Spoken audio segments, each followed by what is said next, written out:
I had to stand up. I was sitting by this tree and I was like, oh God, I'm starting to feel my age right here sitting down here.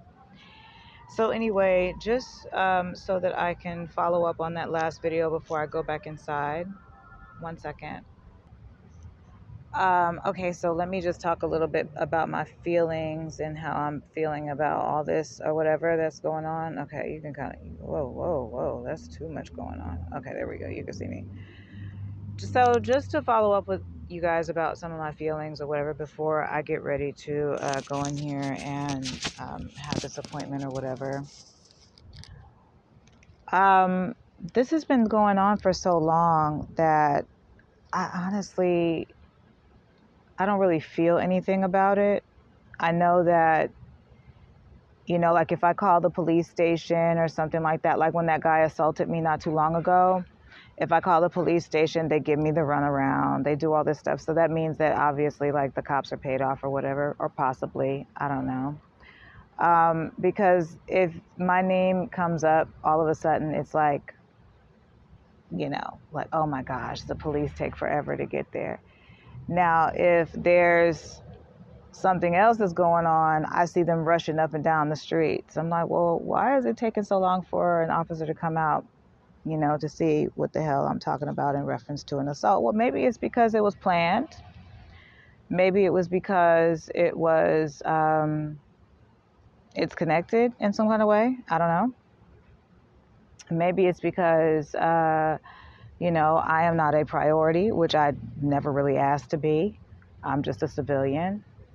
But I've noticed that just like all of these different things are connecting, and it makes it to where it just becomes very obvious that there's some type of a collective plan or a collective effort to either make me feel as if I don't belong or to allow a certain level of abuse to take place or a certain level of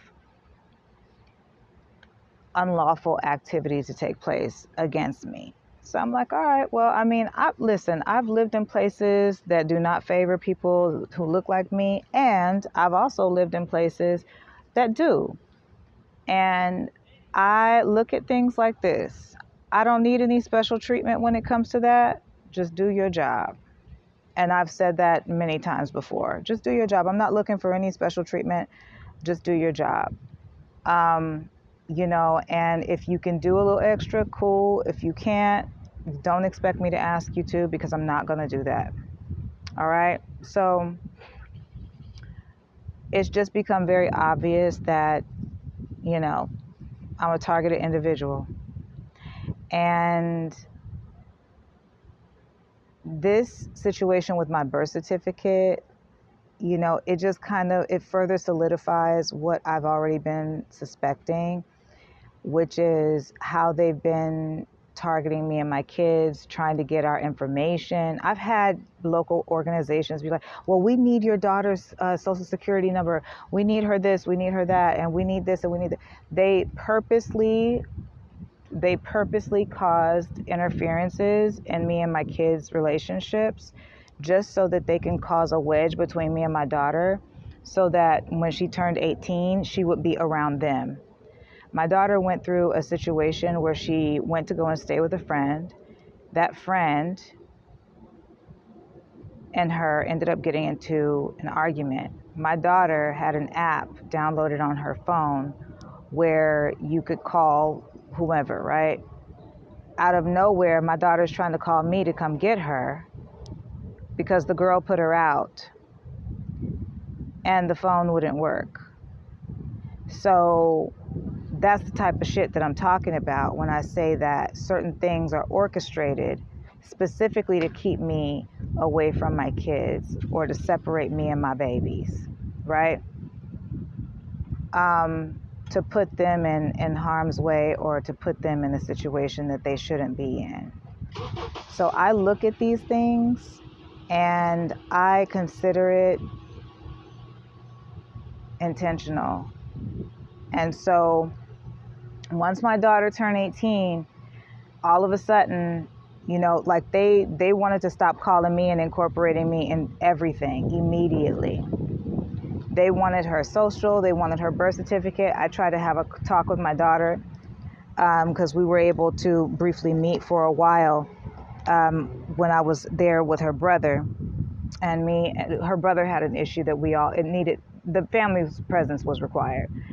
And so everybody came together and I told her, I said, they're going to try to get your information. You need to be very protective over your information.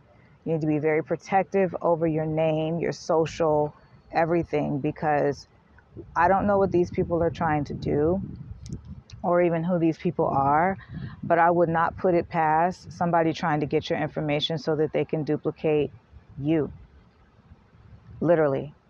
And then you come up missing, and then they put somebody else in your place, and that person has your birth certificate. They make a fake ID with your shit, and then where's my kid, right?